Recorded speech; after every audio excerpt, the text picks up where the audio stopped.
গতকালের 6.8 মাত্রার ভূমিকম্পের কেন্দ্রস্থল ছিল অ্যাটলাস পর্বতমালার মধ্যে।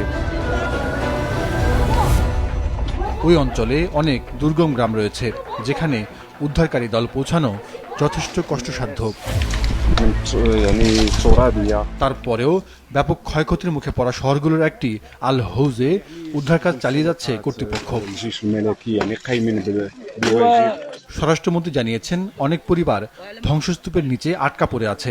তাই ভূমিকম্পের আসল ক্ষয়ক্ষতির পরিমাণ কি তা জানতে বেশ কয়েকদিন লেগে যেতে পারে। এখন পর্যন্ত প্রাণহানি 2000-এর বেশি।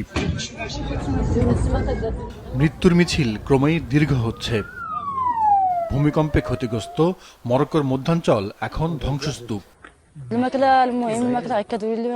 আমার স্বামী গুরুতর আহত। পরিবারের উপার্জনকারী একমাত্র ব্যক্তি তিনি। তার কাজে না ফেরার অর্থ হলো সবার অনাহারে থাকা। আজ ঘরে রান্নার মতো কিছুই নেই। আমিও যে কিছু করব তার সুযোগ কই। 4 ও 5 বছরের 2 অবুঝ শিশু সন্তান, বৃদ্ধ শাশুড়ি আর অসুস্থ স্বামীকে রেখে ঘরের বাইরেও যেতে পারছি না। প্রাচীন মারাক্কেশ নগরীর বেশিরভাগ পুরনো ভবনই মাটিতে মিশে গেছে। এদের মধ্যে রয়েছে কয়েকটি ঐতিহাসিক স্থাপনাও, যার মধ্যে আছে জামেয়া আল ফানাহ চত্বর। ভূমিকম্প পরবর্তী কম্পনে লোকজন এখনও ভীত ও আতঙ্কগ্রস্ত। ঘরের বাইরে রাস্তা বা খোলা জায়গায় গতরাতও কেটেছে অনেকের।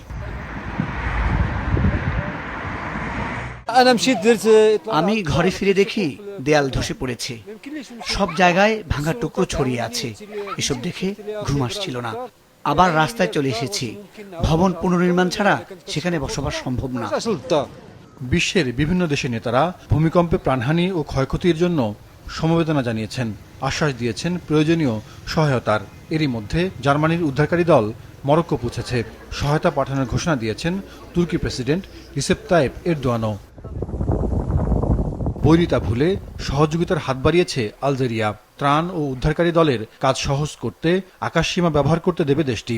কূটনৈতিক দ্বন্দ্বে 2021 সালে আলজেরিয়া মরক্কো সম্পর্ক বিচ্ছিন্ন হয়।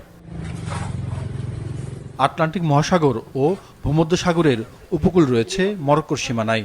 রয়েছে রুক্ষ পাহাড়ও। আয়তন প্রায় 4.5 লাখ বর্গ কিলোমিটার। জাহিদুর রহমান, মাছরাঙ্গা নিউজ ডেস্ক।